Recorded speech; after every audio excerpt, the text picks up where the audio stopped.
Relapse Prevention. I am Carl, and I'm a liquid intake specialist. And my sobriety date is August 22nd, 2014. I'm Lindsey. I'm an alcoholic. My sobriety date is September 6th, 2015. This is SoberPod. Soberpod.com. Yeah, SoberPod, keep it authentic, no facades. If it's real, then you know it's ours. Welcome. SoberPod is a podcast dedicated to the idea that one addict or alcoholic helping another is crucial to building a life in recovery. Join us this season as we read from our books, 366 Effing Days Sober, and of course, Lindsey's book, Spirit Vigilante. And you can get the respective books by going to soberpod.com or going to thespiritvigilante.com. Lindsey, we have been away from each other. We have been absent. We have been afar. How are you doing? We've been torn asunder. We have been torn asunder. I'm doing great. How are you? I'm all right. Did you listen to Mike Whalen the last episode? You probably didn't. I did not yet. Yeah, so it is. If you go back last episode, it is Mike Whalen and is somebody that I met doing improv, and so he just got 4 years in December, and it was really neat to be able. So I was part of my series of recovery in the wild, or meeting people, and that I didn't meet like in a treatment or through email on SoberPod or that kind of stuff. So people I just meet in the wild who are actually in recovery. And surprisingly, there's a lot of people in improv that are in recovery for whatever reason. I think it's a high percentage. I'm just saying, So I might be able to find a few more people to explore that with. And then I do want to do another shout out. By the way, I've been doing the socials. I don't know if you've noticed. I mean, doing the readings every morning. So I've been taking the readings from my book, and I just read it. So you don't need to buy the book, by the way. You could just go there every morning. So it's kind of like a double-edged sword. So it's like some people who would buy the book won't buy the book. Either way. But hey, if you want to support the podcast, by all means, buy the book. But on the socials, I reconnected with V, who's somebody who used to do our online meetings, and so I just want to give her a shout out, and hopefully this episode is like, let me just say, instead of it focusing on Mike in Nova Scotia, maybe we can focus on V in Southern California. How's that? Okay. And where can they find those? Thank you for doing those socials.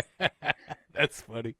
So, by the way, so I set up, and I never go on TikTok ever because I'm just like, it's not, I'm such a boomer, it's like, it's so funny because like I was just writing one of my comedy sets, right? And I was talking about like, I'm on the socials, but I get more notifications. I get more notifications on my CBS app than I do on fucking Instagram. Stop. That's so good. So you can visit the old dudes on Instagram at SoberPod, and then of course TikTok at SoberPod. Just look for us there, and then for you older boomers on the YouTubes, you can definitely go to SoberPod Shorts, and you can find us on the Shorts for my daily reads there as well. Yeah, that stuff has been picking up. It's been kind of fun to actually. That's awesome. Did I tell you that I got? Did I tell you that I got a dick? Not a dick pic, but I got hit on. Did I tell you? Yes, Yeah, someone yeah. slid in your DMs. Yeah, that's right. They asked That's if you were gay. Yeah. I'm not gay. Though I have had my college experiences like everybody else. I mean, come on. and just cause the dog and the peanut butter thing, man, don't judge me, okay? Don't judge me. No. Well, then there was that time outside the bar where you needed to get in. Oh yeah, there was that too. Yeah, I mean, so stop judging me, okay? I mean, I just. No judgment. Judgment-free zone. Okay, Lindsey, we are here today, and we are talking about. Hey, which, by the way, what are you doing? What did you do this last week? What physical things in the world were you doing? I was out there trying not to show my penis to people, but what? Me too. Well, what have you been doing? What have I been doing? I've been out in the world. I've been this morning took the dog for a walk. I've been going to Off River Road. There's all these different locks. So I've been choosing a different lock every Monday to take the dog for a walk. So today we went to Pennyfield Lock in Potomac, Maryland, and Hmm. picked some wildflowers and yeah, just being out in nature. The weather's getting good here. Went to the beach last weekend for a few days. So So funny. I don't think when I think of the East Coast, I don't think about people going to the beach at all. Because I just think it's like it's always cold and terrible. Like to oh me, yeah, gosh, yeah. no. West Coasters, we that's how we imagine you guys at the I beach. bet. Yeah, I like bet. yeah, That's fine. Kind of it, like me imagining yeah, a nice day in London. yeah, Yeah. exactly. Yeah. Okay, so today we are talking about tips for avoiding relapse, or at least relapse prevention. I did you ever go to treatment? Did you go to treatment? No, No. not for alcohol. No. When I was at treatment, I was 15, and they set me up with an aftercare program, and the whole Hmm. aftercare program was really about trying to like acclimate you back to like your everyday environment. So you had to check in once a week and go there and have a meeting and sit with counselors and do all this really weird stuff. And the whole thing was basically relapse prevention. It was like and the best part was is like there would be people that like because you're a kid and you don't think that like people see you out in the wild either, right? And I'd just be sitting there lying the whole time because they'd ask me, "Are you hanging out with your old friends?" I'm like, "No." Yeah, never. I'm totally hanging out with my old friends. Like, I had a bottle in my mouth the first day out of treatment. What are you talking about? Oh You my know. So God. yeah, didn't do a lot of preventing of the relapse at that point, right? So so you know so I guess that's kind of the thing is like we talk about being in recovery and great, and it's wonderful. You get that first 30, 60, 90 day. Again, we talked about the pink cloud stuff and all that good thing, but then it's like you go, all right, like how do I maintain this for the long haul, and how do I continue to do this, especially when you're like on a rocky ledge to start. You know what I mean? It's like Yeah. you don't have like a system down, you don't have your patterns and behaviors down. You're still kind of trying to carry the old world, things and stuff into this new lifestyle. And I don't know, I think I talked to somebody the other day. They were like, I was going to bars for like 3 years in sobriety, and I was just like, holy shit. Still trying to Hmm. like, all the same attitudes and behaviors, but just none of the drinking, which I think is, and I did a lot of that same kind of stuff too, but just not like the bars or whatever. I mean, my behaviors didn't change and attitudes didn't change. So I was at risk, I think, for a very long time of relapsing, and I didn't really understand, like, I guess the totality of all of it. I didn't see the bigger picture of recovery out in front of me. So I was, because I didn't have a therapist. I didn't go back to treatment this time. I didn't have like, I didn't have any inputs. I just had people at like AA Like going like, yeah, yeah. reinforcements. It's like they're basically just like, don't drink no matter what. And I'm like, oh, thanks for that fucking advice. Like that. Really? Is that Yeah. the problem? Oh my god, like fucking nailing it. That's like, So what changed so your perspective? What made you think, oh, maybe I need to take this more seriously as far as not putting yourself in those situations or having those triggers? yeah. So I was a year sober, and roughly a year sober. I got in my first sponsee in AA. And I was, again, think about that. I'm a year sober, so just keep that perspective in mind. I am fighting with my wife about God only knows what. I mean, because it was constant, and we got in some yelling match or whatever, and I'm very emotional. I like at that stage, I'm just very much like I am out of control, and Hmm. Hmm. so my only response to her, I literally had to go get medication in like another town over because there was like only talk about CVS. That's funny. So there was only one CVS that was open. CVS is Yeah, paying yeah, us for yeah, this yeah, episode. yeah, exactly. This episode brought to you by CVS. Um, so they were the only ones open, and I was like, I'm gonna get my medication. I literally, like, this is my thought process. I was so pissed and angry. I'm gonna get my medication, and I am going to go and empty cash. Oh, by the way, I got cash already. So that's how close I was. I had already gotten as much cash as I could out of my Oh, card. okay. And after I get my, because of course I'm putting in my prescription and I'm waiting to pick it up, so I've got cash. After I'm done getting my prescription, I'm going to go to the liquor store that's next to the ATM, and I am going to load up and I'm going to drive east. That is my whole plan. Fill up my tank and just start driving. That literally like $500 cash, head east. That's To go to the beach. no, on the East Coast, right? No, I mean I don't even know what I'm gonna do. I'm just gonna go that way, and I'm sitting there waiting for the prescription to get filled in. I get a call from my first sponsee who says he's thinking about drinking, and Wow. and of course my whole headspace changes and I talk him out of it, and I'm sitting there talking him out of it when I was literally like, 20 minutes ago gonna go do the exact same thing.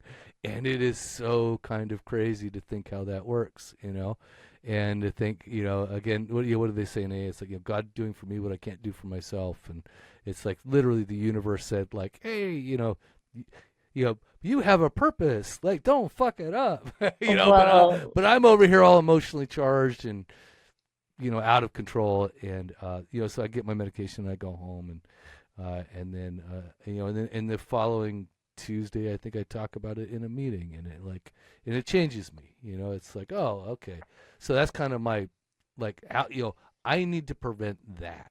You know what I mean? Like yep. I like that moment, like that shouldn't even exist. I shouldn't even Yes. be like at that stage on any level.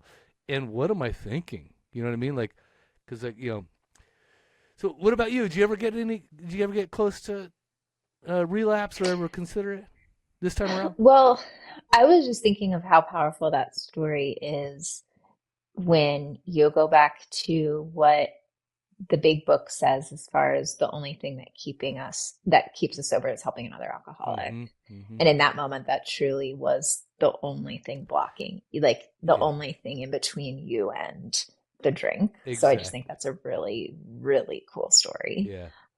It never quite happened as synchronistically as that, but that's just so powerful. So I just wanted to name that. But then for me, have I ever gotten close?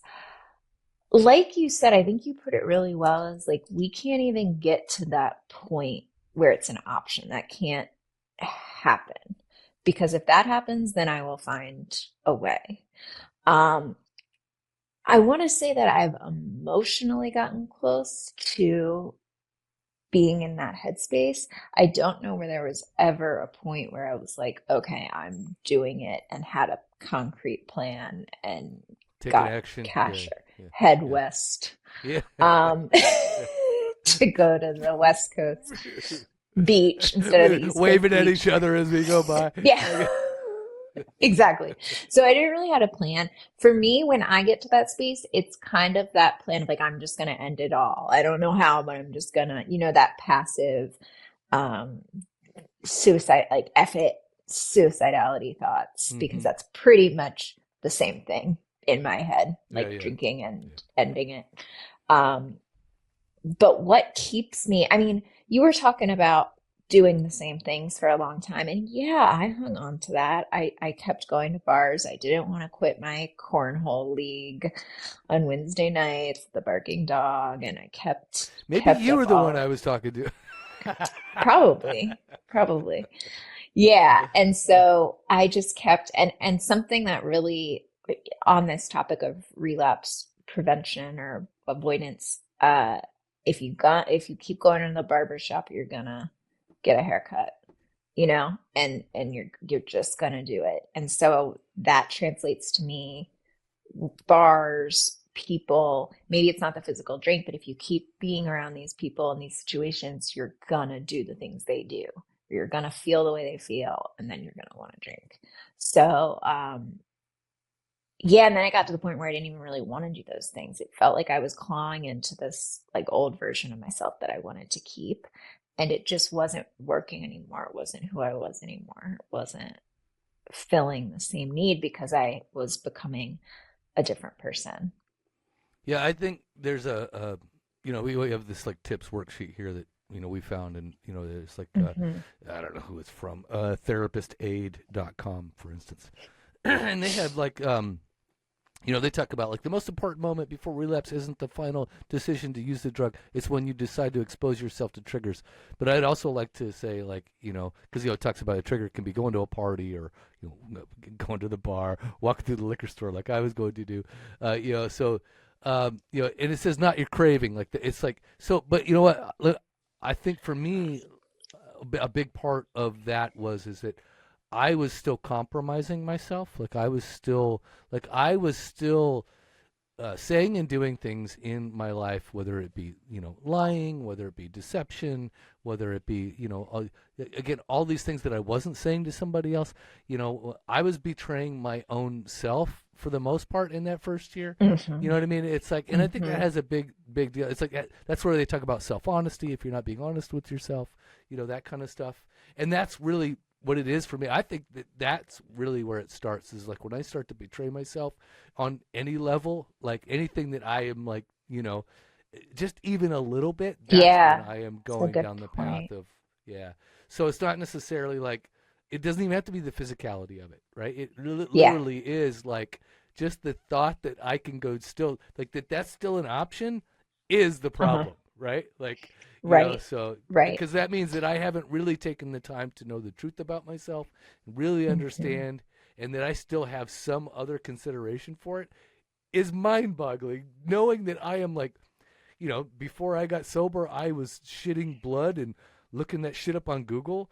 Like, how fucking crazy is that? It's just a certain amount of crazy. So what do you think? As far as relapse, like you talk about, like when do you think you make that decision? So do you think that like when you were going to the bars and still doing your cornhole league that you're setting yourself up for relapse?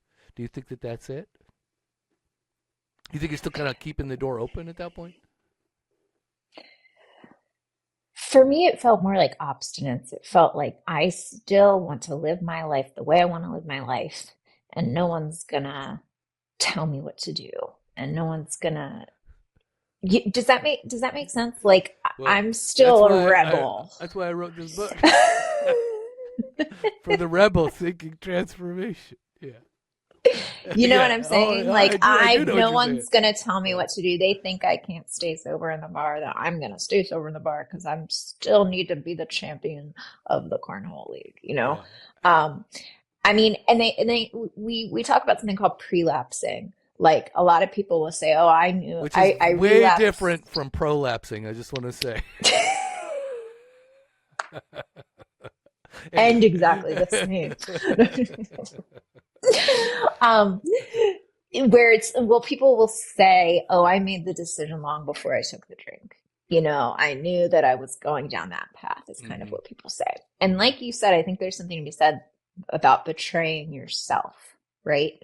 And what are you betraying yourself for? So, for example, if I'm like betraying myself to be cool and I'm going to still go to the party, and then I tell myself I'll be the DD, and then I stay at the party way longer because I wanted to be cool and be the DD, and then I end up drinking because I'm pissed that people aren't leaving the time that I want. Like that to me is how it happens. Whereas weaving this into tips for avoiding relapse, I always have a plan. I will never be the DD. I always have my car. I always know that I'm somewhere that I have service. I can Uber.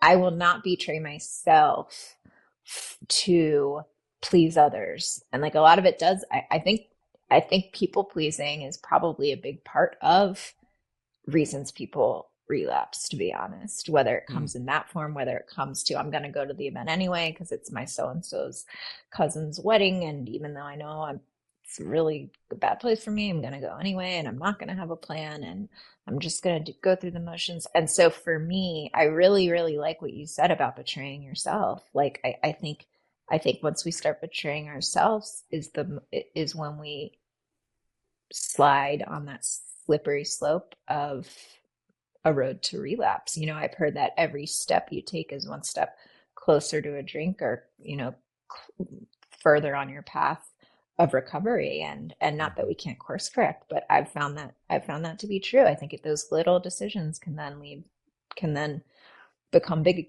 decisions where you're on the fence that you shouldn't even be on in the first place.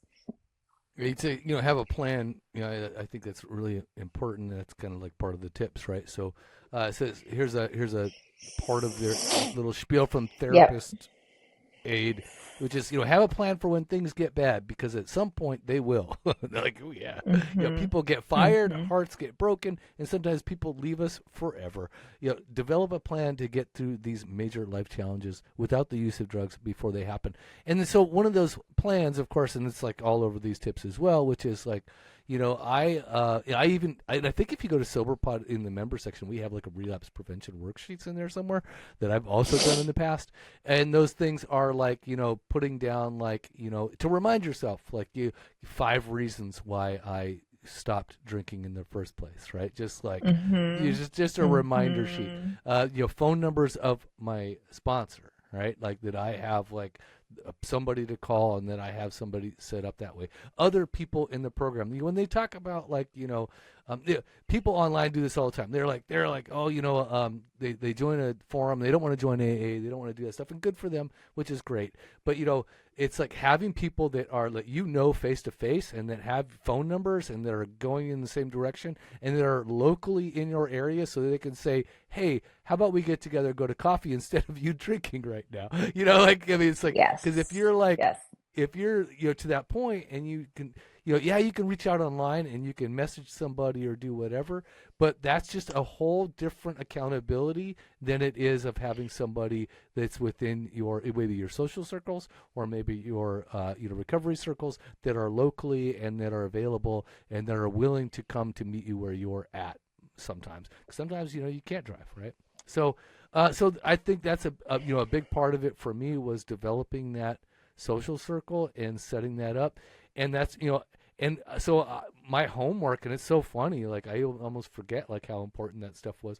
Like, I literally had to go, like, when my first sponsor, my very first one, he was like, this is your homework. You are to go to a meeting, at least 2 meetings a week, and at every meeting you're to get, when you listen to somebody, you listen to what they, you know Yeah. what they're about or whatever. And if you like them, then you have to get a phone number. But you have to get at least one phone number per meeting.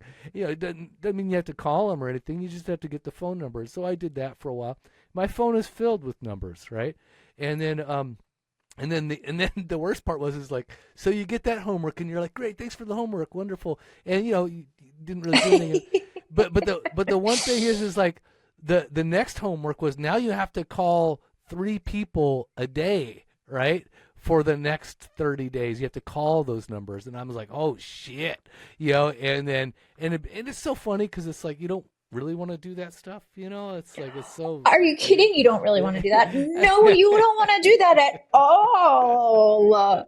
So, I mean, I did, and then that's the worst part, is like, sometimes I regretted it, because I was like, man, I should have listened stronger to that person. He's a weirdo, or whatever. But it's like, it gets you involved. It's it's low risk behavior to call somebody and just check in.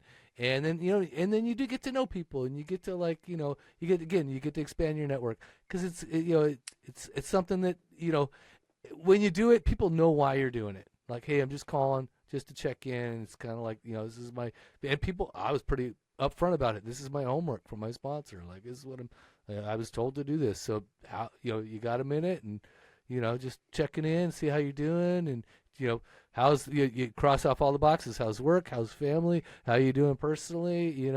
What else is going on? Da da da. End of conversation. You going to a meeting next week?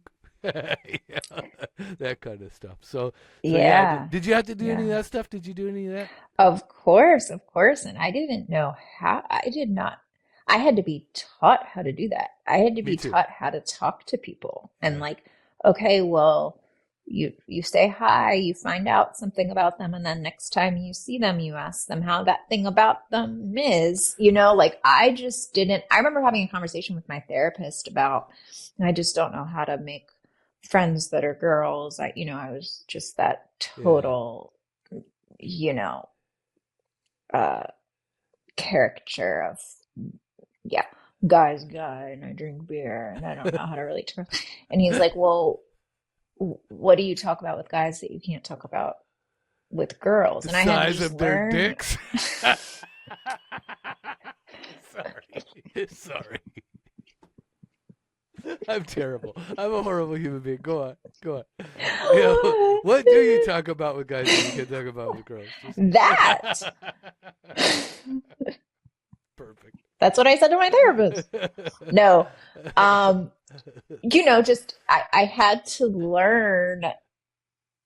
I wasn't having any conversation of substance, I guess was the point. I had to learn how to do that and how to be in the world if I were going to be in a world that I'm contributing to rather than just what can I get out of it.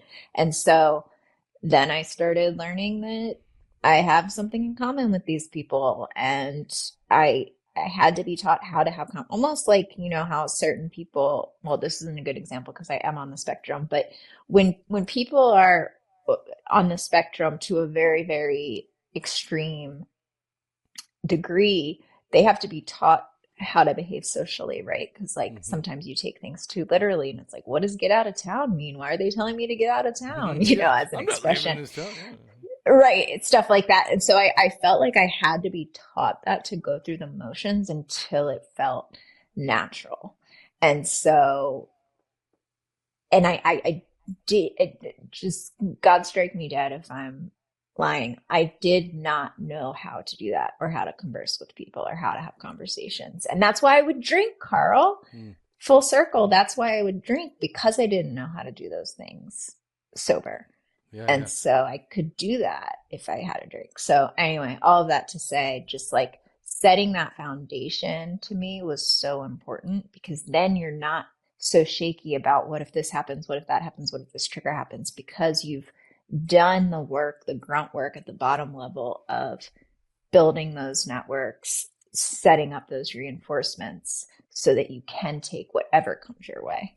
Is really what it came down to. So for 10 and 11 years down the road, it's really hard to recall how hard it was. It really is sometimes. So like my first sponsor, again, he was like, I told him at one point, I really can't stand people. I remember afraid of people. Like I really didn't want to, like I was just so shy and just reserved. And if you got me alone in a room and we were talking, great, like wonderful. Like, but just meeting a stranger, just like, I just, again, I don't know what's socially acceptable. I'm very like, I'm always in my own head and all those other things. And so so I guess a word to the wise of you newcomers out there, do not tell your sponsor, I don't like to talk to new people, because then they give you shitty ass homework. Like I had to then volunteer to be the greeter. So then he says, oh, I had to do that too. Yeah. So Saturday, I am, and I told him like, I'm like, I'm probably not going to show up. It's like, because it was Saturday. He's like, you need to be here Saturday at noon, and you need to be here a half hour early before the meeting. And I need you to not only shake everybody's hand that walks through here, but I need you to get their name and tell them your name at the same time. Like you are going to, by the time you leave, and then you're going to share in that meeting, because, and if you, whatever, volunteer to read a reading, whatever it is, he's like, by the time you're done, everybody in that meeting will have heard your name 4 to 5 times, right? And then that's how you're going to get to know people. And I was just like, holy shit. So again, so people be like walking up, and even the people that were like, new, like I didn't know that they were new, so I'm like running at them to shake their hands, and they're trying to get around me and shit. And I'm like, no, motherfucker, like you're gonna shake my hand, right? And then my sponsor showed up too, just to watch me do it. So God, excruciating. Like, I know it was terrible, but he was helping me, right? Like, yeah, of course. I initially viewed it as like, you fucker, you're just coming here to like, to make sure I'm gonna do it, and then and I did it, and then he would introduce me to people even further if he knew them. He would say, "Oh, this is Carl, like he's new," and da-da-da. And it was just a very wonderful like entry into recovery and that kind of stuff. And but that really helped prepare me to do that stuff. you know, and again, that's all the whole part of like you're talking about. It's like you're sacrificing the life that you think that you wanted, right? And you're replacing it with this new version of your life, and you know that's so Yep. out of our comfort zones, and it's fucking difficult. But just like anything, once you do that stuff and you get over it, it's like the next time, you know, you go to that meeting and you see all these people, it's so much easier, right? And you're Yeah. you're giving yourself like a leg up that you don't really even, you can't even comprehend that you're giving yourself that leg up in those moments. So, And I would do it all again. And I think one of the, and you probably were weaving into this anyway, but one of the tips on the sheet says you'll have to make sacrifices beyond giving up the drug or beyond giving up the drink.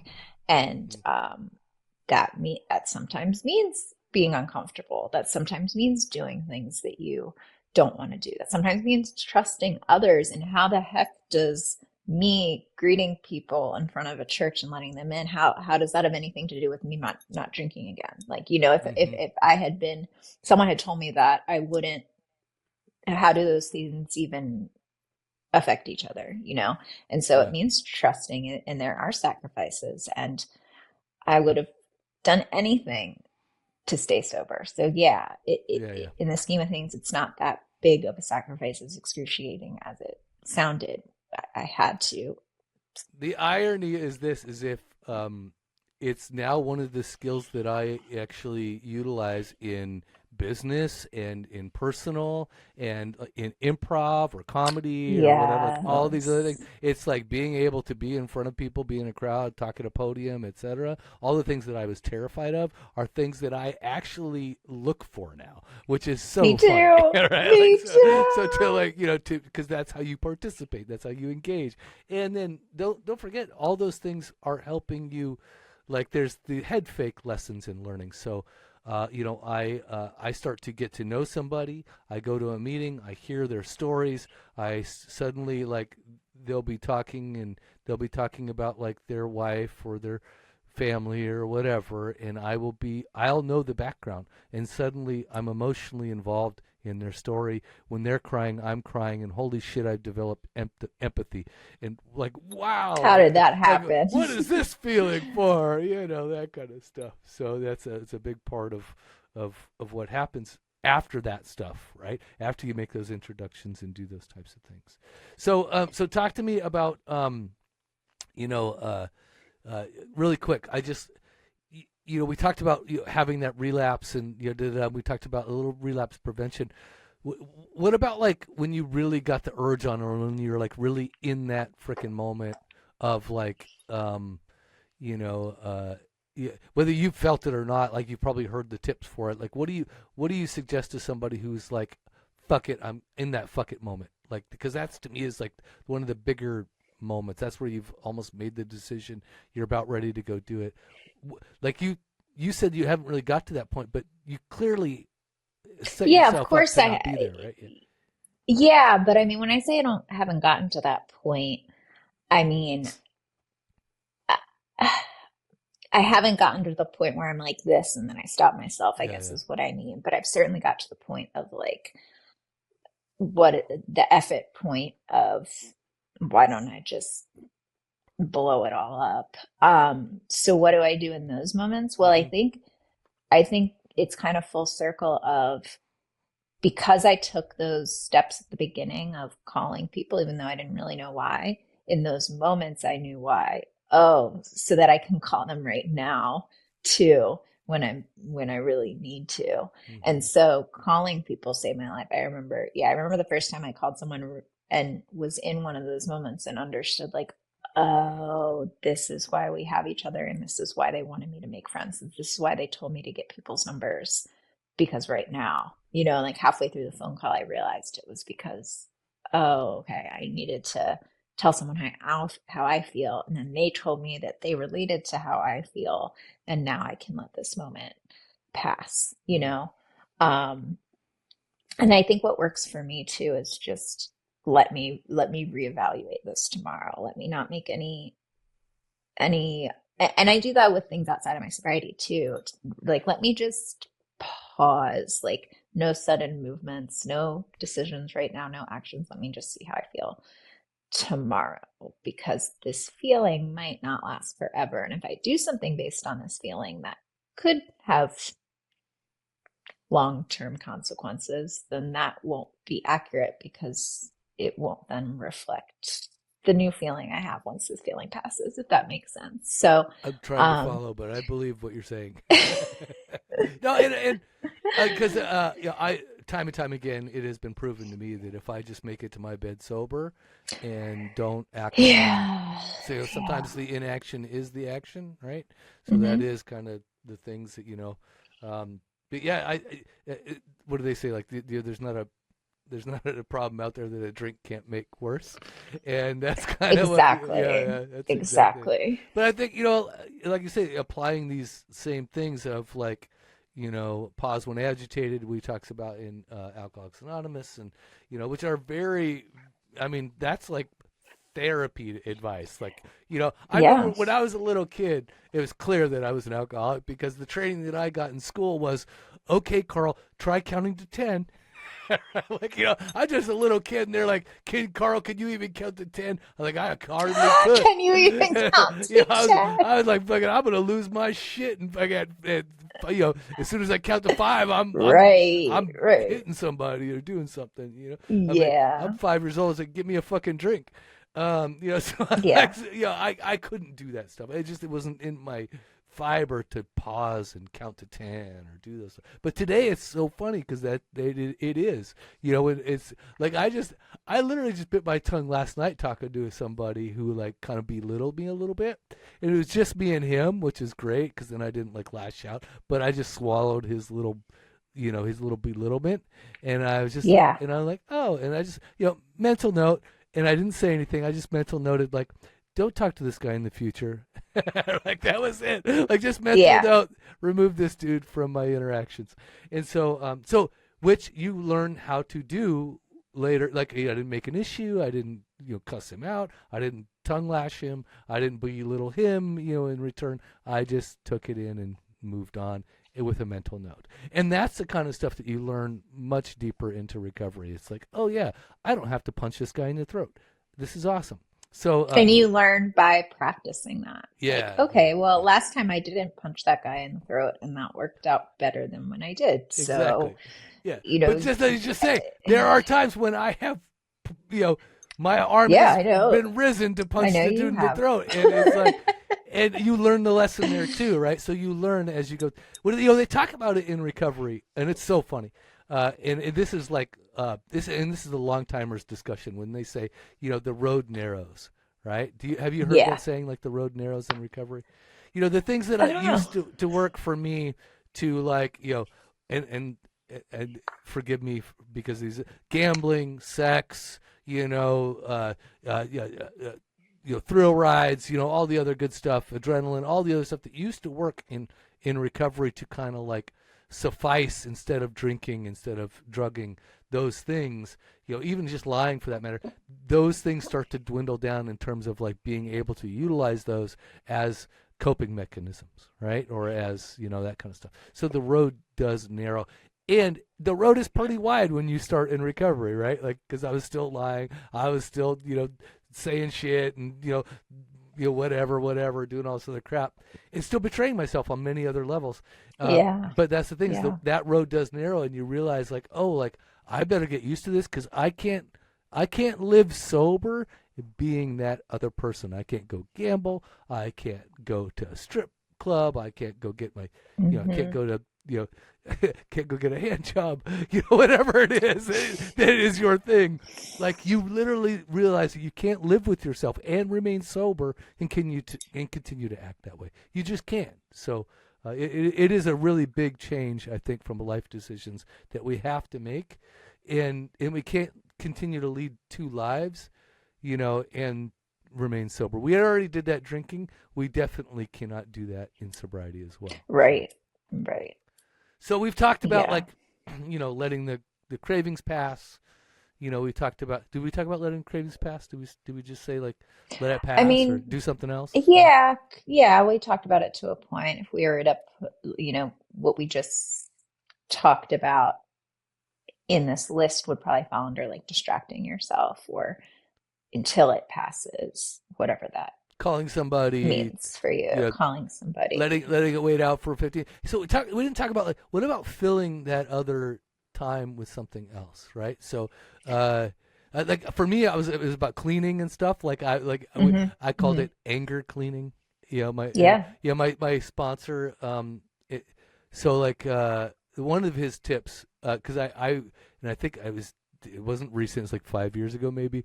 I beat the shit out of a canister in my garage at one point, and he was like, maybe it was more than 5 years ago. Oh my god, I'm so old. Anyway, so I beat the shit out of a canister in my garage because I called my sponsor after I was done losing my shit, after I was done crying, after all this other stuff, right? And then he said, Carl, I want you to call me when you start crying. Like that at that point. So before you beat the shit out of it, before you grab the baseball bat, because that is also a point of humility, right? Yeah. So and also vulnerability, and you don't. Yeah. You're less likely to take the other actions that, like beating the shit out of a plastic canister with a baseball bat. Like, you're less. if I was to pick up the phone while I was emotionally charged and call my sponsor and crying, but it's, dude, I'm like, I'm a fucking adult. Like, I don't want to call another man crying about fighting and arguing with my wife. I think that like, fuck, like, who wants to do? But you know what? He's like, only then will you kind of break the spell on your humility, right, and be able to like crawl into a different space, right? And choose something else, right? Because honestly, like because you're still in it, right? And if you can pick up the phone when you're literally crying, that is like fucking gold. And by the way, I did start to do that, and the hardest thing I've ever had to do is call another adult man, whatever, 15 years older than me, and cry into a fucking phone. Like, I just like that is very hard to humbling. do. But let me just say, but it did bring me closer to that person as well, right? Because it's vulnerable as fuck. Yeah, not something I definitely want to do. That's for sure. So, have you had those moments? Do you ever call? Oh, of course. Yeah. Of course. My sponsor was just reminding me of it the other day. Yeah, I remember. Oh God. Yeah. Like, very distinct moments of sobbing, like in the middle of one of them that comes to me was like sitting on the boardwalk on the beach, just calling my, like, just sitting. I didn't care if there were like people surrounding me, daytime, middle of the day, just like, I don't know what to do, of course. And I've had people call me doing that too. And and I've been there for them, and what a gift. So it's kind of this beautiful, once we've all, at least most people I know in Sobriety, have done that, and the freedom that comes from that. Once you can, another way to look at it, Carl's kind of talking about how like the humility of calling a man in that moment as a man. But like, once you've done that, you can do anything, right? Yeah. Like, once you've done that, I'm not scared of anything. Yeah. Like, I was just saying, it's character building. It's character building. It totally is character building. I mean, today I could walk down the street naked and not have any fear of my small penis. Well, you could do that anyway, Carl. That's what got you into this predicament. Naked Carl at the party. Full circle. So I guess this also goes back to me, because it all rose back to me. When I was 25 years old, I picked up a drink. My buddy stepped up to the bar.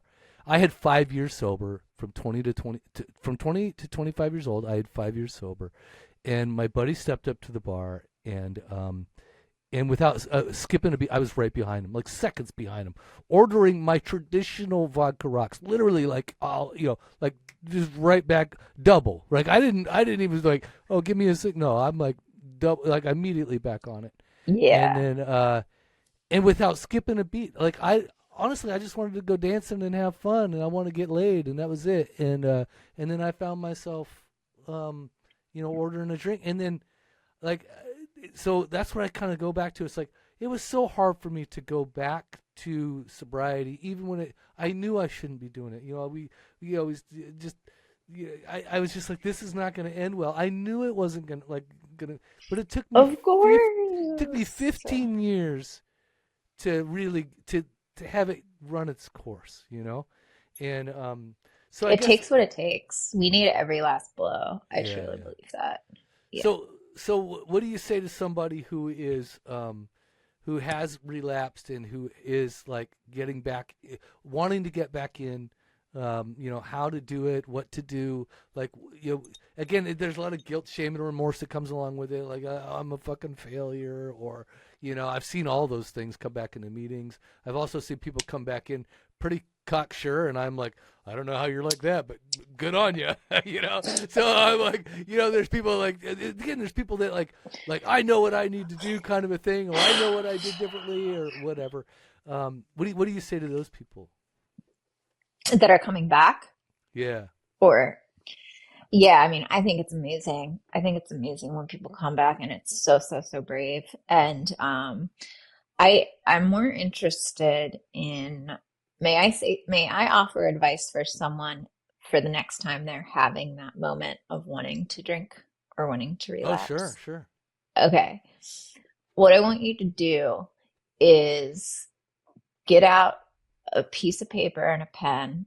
You can still find them somewhere. It's hard these days, but literally a piece of paper and a pen, even if it's your CVS receipt. We had to say the word CVS Brought to 5 you by times in this CVS. episode to be paid by them. So yeah, on your CVS receipt, anything. Write how a drink is going to make it better. And like, you can say, write as much as you want, how a drink is going to make it better, how you're feeling right now, and how a drink's going to get better.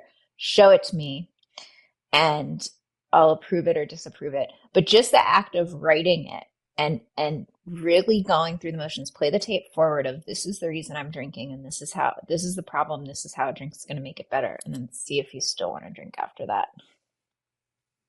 Just get everything out on paper.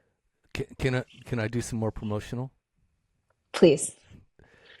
You could also buy this book. It is 366 effing days sober, and I'm going to read. You can write on the margins. Yeah, I'll read to you for April 21st. Are you ready? Please. This is it. It says, "We don't shoot our wounded. This business of getting and remaining sober is fucking hard, is it not? For some of us, it is the hardest thing we will ever do. The personal strife and confusion, the desire to drink and the desire not to drink can be terribly confusing, baffling even. Some of us get relief right away. For others, it can take months or longer, but it can and does happen. Some of us may feel cursed, even jealous, as we see people have the temptation lifted from them while we still struggle. If this is you, your path may be more challenging, but you can stay the course. You will find the rewards are just that much sweeter." Reflections. Is there something else I can do to ensure my recovery today? Am I doing all that I can? Daily challenge. Have you tried being of service today? Who can you help today, even if just a little? Yay, April 21st. So I guess, the real reflection question there, what I really love about that is at 2 years sober, that's where I asked myself, am I really doing all that I can to ensure my recovery? Right? Because I was like, and then when I got my 2 year, my sponsor said, I look forward to your terrible twos. And I was just like, which is basically meaning like if you, like, you are at risk, buddy, right? Like, because like you think some shit, you've been sober a little while, and if you listen in the rooms during the birthdays, there's not a lot of 2 and 3 and 4 years. There's a lot of 0 to 1 year, right? But there's a lot of years after the 5 years, but in that window of years, anywhere between 1 and 5 years is a very low Really? low I response didn't know rate. that. Yeah. Start paying attention to how many 2-year medallions come up. I'm going to. Okay. So one of the So things, there's like months, and then or like up to a year. Multiple. Because at a Okay. year is usually where a lot of people fall off. Like, because I almost did the same thing too, right? So, but let me Okay. just say, at year 2, I was still very emotional. I was still very much like charged emotionally and da da da. I really didn't feel like I was quote unquote in the program at that point. I went to meetings or whatever, but I didn't really feel like, when people talked about the steps, I was like, I don't really have, like, I didn't feel like I had a lot of experience like these other people talked about. And then, so Yeah. at year 2, my sponsor gave me a book, and it was Herb K's, The 12 Steps to a Spiritual Awakening. And it's like a greenish brown book with like a little sunshine on the cover. And I read that book and followed exactly what it was supposed to be doing. All of the homework, all of the readings, and all of it. And where and it had these instructions at the end of each chapter where I have to call my sponsor and then talk to him about each step that I was going through and did. And I'll tell you what, like, it freaking changed my whole frame of mind about doing step work and about, like, oh my gosh, like, it opened me up to like a new version of myself. And that's really like the question I had asked myself before I started all that stuff, because I was like, because he gave me the book, and I actually said him when he gave it to me, I was like, do I have to read this? Because I don't because No, he just gave it to you to wipe your butt with, girl. so, and then I'm like, gosh, so I did it, and that was kind of the whole thing. So that really changed me in a much greater way. There's some things I don't agree with in that book, to be honest, but as it relates to like doing the 12 steps and personal transformation, I got it. And I was so grateful and so thankful for Herb K, and like what he does. And if you guys want to go look him up, you guys can get into his stuff too. If you guys are up for that, that really helped me. And I think that really saved me to like not like to be a wholly different person. My old attitudes, my old thinking, my old behaviors, like how I thought about myself moving forward, all that stuff really did. And then I saw the value of actually doing the work. Isn't that funny? And just the Yeah, value of like doing something that was somebody else's idea and suggestion, yeah, yeah, right? yeah. And just opening your mind. And two people, my sponsor who gave me the book, and then Herb K, who had instructions in the book as well. And by the way, Yeah. I don't even think that my sponsor even did that work in the book, because he can hardly read himself. And so, but I said, I think I asked him at one point, did you actually read this? He's like, no, I think this is the book I used to prop up my speaker in my office. That's He's like, I amazing. moved my speaker and I saw that book and He gave it to you. regifted it Yeah, to you. exactly. So, but let me just say, I am so glad he did. It changed the whole course of my recovery and my Yeah. existence. And because I was, it just came at the right time. It really did. So, what do you think you're doing today? Talking about today, at 10 years, or 10 or 11? What do you got now? 10, 10, 10 and a 10. half. Yeah. At 10, no fronts. At 10.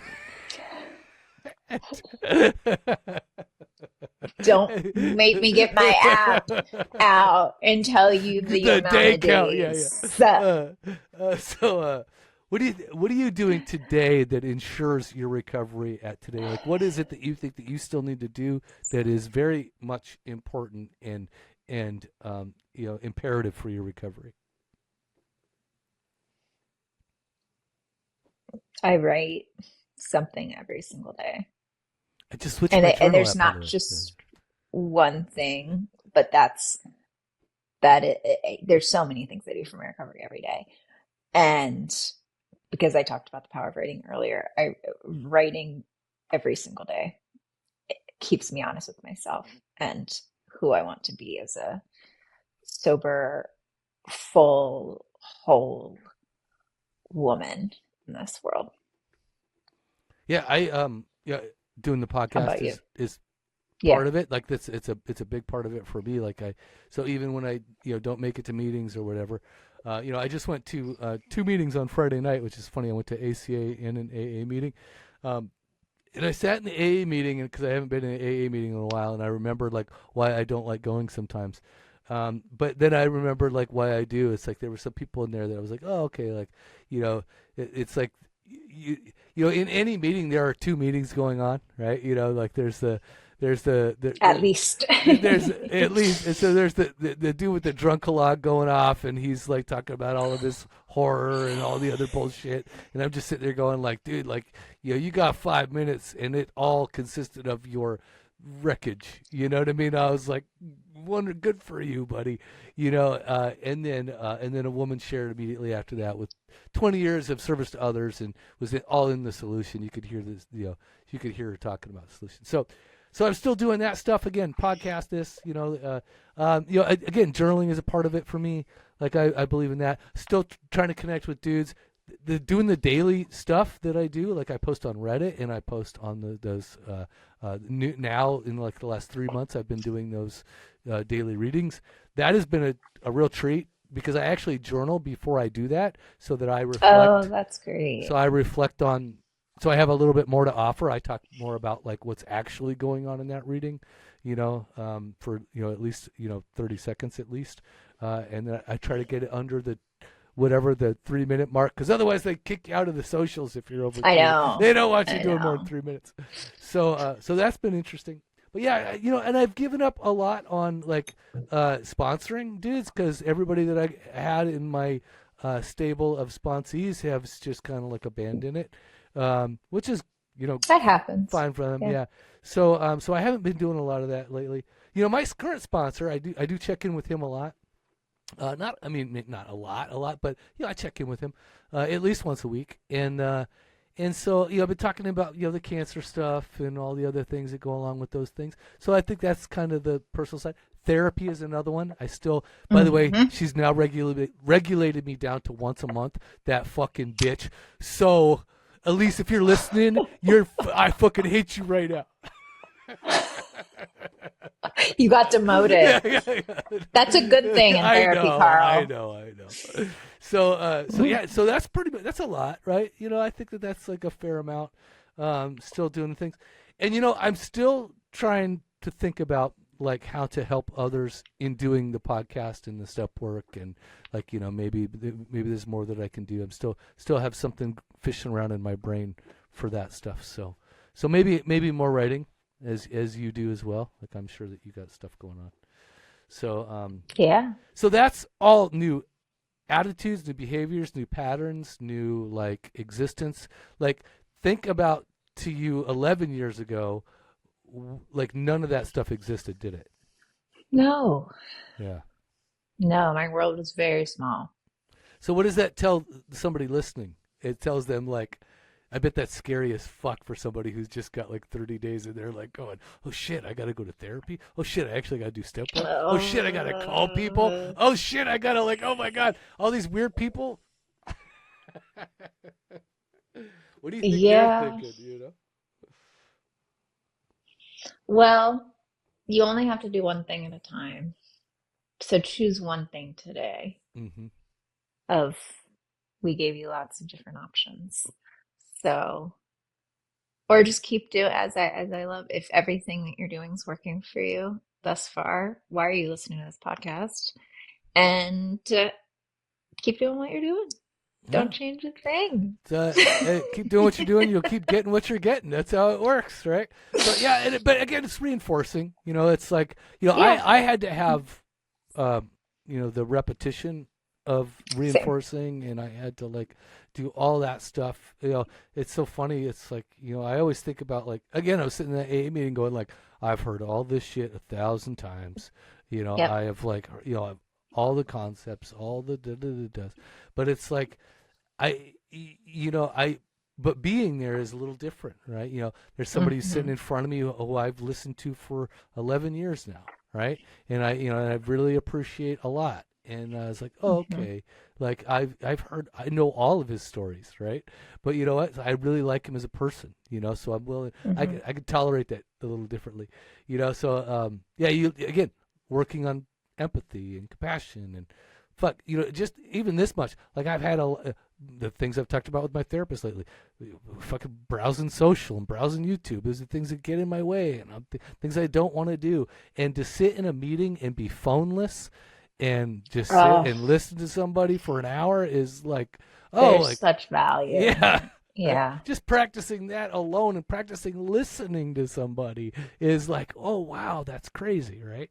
You know, it's and that's why I know there's so many roads to recovery, and I personally do not want to ever stop going to meetings. I think there's something about that pause and that open-mindedness and that congregating that I personally can't get anywhere else. You know, it's so funny. I would sit there and watch dudes with like, you know, whatever, 11 years or 20 years for that matter, and that they never really share sometimes, and I'm just like, oh yeah, that you like, I wonder why they didn't when I was younger, you know. And now I look at it and go, I know exactly why they don't, because they're tired of hearing themselves talk, just like I'm tired of hearing myself talk. So I didn't share it all. I just shut up and sit down. Yeah. It's like so that's kind of the beauty of that stuff too. It's like to be able to sit there and just listen and not have any expectation to talk, and you know, not feel like you got to on any level. It can be a very beautiful thing at times to just sit there and be a part of, right? Just be another worker among workers, another meeting goer among meeting goers, right? Yeah, it's kind of nice. It is nice. Mm-hmm. All right, Lindsey. So what do you tell the new person and the newcomer, or let me just say, what do you tell the person coming back in and the person reseeking recovery on April 20th on our 420, yo? Carl thought I requested this date for a reason. I was like, oh, you want to record on 420, but not because it's 420, just that happens to be the day. Why 420, Lindsey? I really like to record when I'm fucking high. Yeah, exactly. I'm so high right now. What do I say? In how many words? Is this my 3-word or my? Oh, this is like, what do you tell again? The newcomer? Yeah, I thought we already. Okay. Did we do that? Yeah. Okay. Well, then never mind. At this point, nobody's listening. Okay, so I'll start it over. I'll start over. We were just making sure you were paying attention. All right, Lindsey. So then we'll end. Ready? I trust your truth. And I say, stay active, stay sober. Oh, don't forget to check us out on the socials and like and subscribe and all that stuff. Oh, I do want to say and CVS. Thing. Yeah, I do want to say one thing. We have like only 86 subscribers on YouTube. So if you can go to YouTube and subscribe, I really want to reach 100 this week. How's that? So I'm setting goals for myself. That's a good goal. So, so I don't think that's too much to ask for. So please go to. And by the way, if you do subscribe, then you'll get all the daily little shorts in your little feed. We'll be popping in your algorithm, bitches. So yeah, please. Whoa. All right. So see you guys later. Goodbye. Bye. Stay active, stay sober. Soberpod.com. Yeah. It was a sight to see them. Breakfast with Sprite and Seagrams. Wrestling with my vices, exercising my demons. My blessings were blocked, so I never got the message. I'm stressing, I'm only 12 steps from an exit. Regret it, because my imperfections were perfected. I ain't run from it, I accept it and rep it. It's a badge to me, good stories come from a tragedy. And when you survive, the glory will come in Act 3. The wait's over, 366 days sober.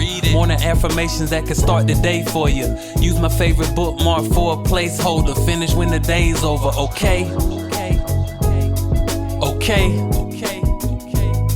Yeah, sober pod, keep it authentic, no facades. If it's real, then you know it's ours. Welcome.